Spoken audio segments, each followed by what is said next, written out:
സ്കൂളൊക്കെ കഴിഞ്ഞ് പിന്നെ എന്തെന്നുള്ള ചോദ്യത്തിന് അഡ്വക്കേറ്റ് ആവാൻ പോവാണെന്ന് പറഞ്ഞപ്പോൾ മുതൽ കുറേ എതിർപ്പുകൾ മാത്രമാണ് ഞാൻ ചുറ്റും കേട്ടെ. പക്ഷെ അതൊന്നും കാര്യമാക്കാതെ ഞാൻ കോളേജിൽ ജോയിൻ ചെയ്തു.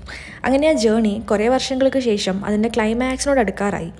ഇതിൻ്റെ ഇടയിൽ എത്ര ഇൻറ്റേൺഷിപ്പ് ചെയ്തിട്ടാണെന്ന് ചോദിച്ചാൽ എനിക്ക് പോലും കൃത്യമായിട്ട് അറിയത്തില്ല. I mean so many. So welcome to the life of a law intern. ഈ പ്രൊഫഷൻ അടുത്തുനിന്ന് കണ്ടപ്പോൾ ഞാൻ മനസ്സിലാക്കിയൊരു കാര്യം, what you learn from textbooks and what happens practically has a huge difference. ഒരു ഇൻറ്റേണായിരുന്നാലുള്ള ഗുണം എന്തെന്ന് വെച്ചാൽ ലോയേഴ്സിൻ്റെ നമ്മുടെ ഫ്യൂച്ചറിൻ്റെ പ്രഷർ നമ്മൾക്ക് മനസ്സിലാക്കാൻ പറ്റും. ഇൻറ്റേൺഷിപ്പ് സീരിയസ് ആയി ചെയ്താൽ വർക്ക് ലൈഫിലേക്ക് കാലെടുത്ത് വെക്കുന്ന മുന്നേ കുറേയേറെ കാര്യങ്ങൾ പഠിച്ചു വയ്ക്കാൻ പറ്റും. പണ്ട് ഈസിയായി നമ്മളെ ഇമോഷണലാക്കിക്കൊണ്ടിരുന്ന കാര്യങ്ങൾ പിന്നീട് അങ്ങനെ ആക്കാണ്ടാവും. അതായത് നമ്മൾ കുറച്ചും കൂടെ പ്രാക്ടിക്കലായി കാര്യങ്ങൾ എടുക്കാൻ പഠിക്കും. ആദ്യം പറഞ്ഞ പോലെ ഈ സിനിമയിലൊക്കെ കാണുന്ന മാതിരി ബ്ലാക്ക് ഗൗണും കോട്ടും ഒക്കെ ഇട്ട് ഡ്രമാറ്റിക്കായി കോർട്ടിൽ നിന്ന് ആർഗ്യൂ ചെയ്യുന്ന ലോയേഴ്സിനെ മാത്രമേ നിങ്ങളൊരു പക്ഷേ കണ്ടിട്ടുണ്ടാവുള്ളൂ. But there are a lot of stories behind it. One thing you need to understand, advocacy is not a 9 to 5 stable job. It starts with early mornings and heavy files. During my internship, ഞാൻ ആകെ പോയ date ഏതാണെന്ന് ചോദിച്ചാൽ ഒരു കോടതിയിൽ നിന്ന് അടുത്ത കോടതിയിലേക്ക് കയറി ഇറങ്ങി നടക്കുന്നതാണ്. From family court to district court to high court, അങ്ങനെ കുറേ.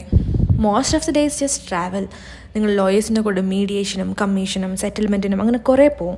Just moving, rushing and figuring out where you are suppose to be next.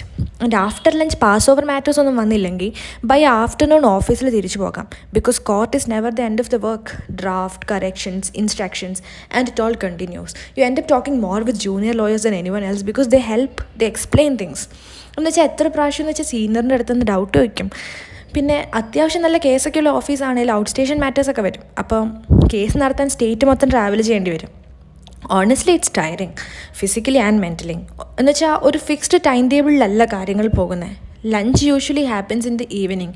പിന്നെ വൈകുന്നേരത്തെ ചായ എന്ന് പറയാൻ പറ്റത്തില്ല. ഡിന്നറിന് കഴിക്കുന്നതിന് തൊട്ട് മുമ്പായിരിക്കും ചിലപ്പോൾ ചായ പോലും കുടിക്കാൻ ഓർക്കുന്നത്. And one rule you learn quickly, don't look at the clock. If you do, time slows down. എന്ന് വെച്ചാൽ പിറ്റേന്നത്തെ ഫയലൊക്കെ എടുത്ത് പഠിച്ച് ചിറ്റ്സൊക്കെ എഴുതി രാത്രി ഒരു 9 മണിക്കെങ്കിലും ഓഫീസിൽ നിന്ന് ഇറങ്ങാൻ പറ്റിയ അന്നത്തെ ഭാഗ്യം. Honestly, it's not fancy. It's actually exhausting, but it gives you something in return. Experience, learning, purpose. And at the end of the day, ഒന്ന് ആലോചിച്ചാൽ നമ്മൾ ഇതൊക്കെ തന്നെയല്ലേ ആഗ്രഹിച്ചതും.